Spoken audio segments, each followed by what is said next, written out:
Les essentiels du bassin, depuis l'hôtel Aïdza et plus précisément depuis le restaurant Le Skiff Club avec le chef doublement étoilé Stéphane Carat. Bonjour. Bonjour à tous. Alors, on va tout d'abord parler d'une belle opération que vous avez initiée avec votre collectif Égrégore, qui réunit à la fois des chefs, des artisans, des producteurs de Gironde, d'Aquitaine, qui va se passer ce vendredi à la mairie de Bordeaux avec un repas caritatif. C'est bien ça, Stéphane ? Exactement. Vous parlez déjà d'Égrégore.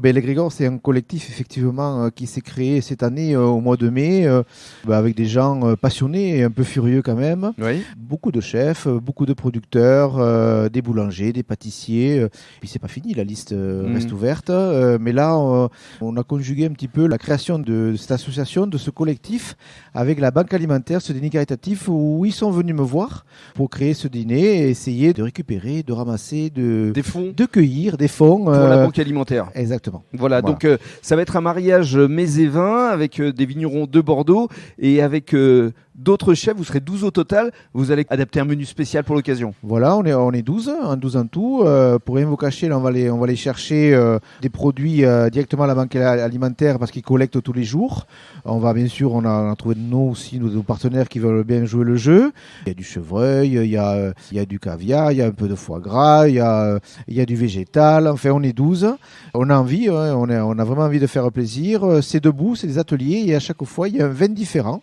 Donc, 12 bouchées. Il y a même une vente aux enchères aussi. Le but, c'est bien sûr de récolter des dons pour la Banque Alimentaire. Il faut savoir exactement. que c'est combien de repas, combien de personnes qui sont alimentées grâce à la Banque Alimentaire par semaine ? Ouais, la Banque Alimentaire, c'est arrivé en France en 82 quand même. Donc, il y en a partout en France. Hein. Bien sûr. Je vais dire heureusement et malheureusement parce que les gens ont besoin, parce que c'est quand même 22 000 personnes que la Banque Alimentaire aide pour manger toutes les semaines. Voilà, donc c'est important effectivement de faire un grand coup de projecteur sur cette association caritative que vous allez donc aider. On le rappelle, c'est ce vendredi à la mairie de Bordeaux, un dîner caritatif avec 12 chefs réunis pour la bonne cause, dont évidemment Stéphane Carat. Exactement. Alors ce n'est pas votre seule actualité pour ce mois de novembre parce que vous allez également être le président d'Expotel. Là encore, c'est un grand événement qui va se passer à Bordeaux. Vous allez succéder à Philippe Etchebest qui était le président il y a 2 ans. Expotel, c'est un salon qui s'est arrêté au moment donné, qui a repris en 2013 et Philippe a été le président de 2013 à ce jour.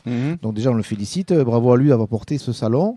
C'est devenu très important. Philippe a lâché un peu parce on connaît, il a beaucoup d'activités. Télé notamment. Exactement. Et donc, j'ai repris le flambeau. On est venu me voir parce que je suis vraiment un chef local. Avec aussi cette partie étoile verte, un peu gastronomie durable, qui me tient à cœur. Donc voilà, ils sont venus me voir et ils me disent, voilà, Stéphane, c'est à toi maintenant. Donc, j'ai accepté avec plaisir. Plus de 350 exposants et beaucoup de concours que vous allez justement présider. Oui, donc voilà, il y a 16 concours, notamment le meilleur écaillé, il y a le trophée Ecclesia, Excellence, qui est quand même le concours du concours, des candidats qui arrivent de partout quand même.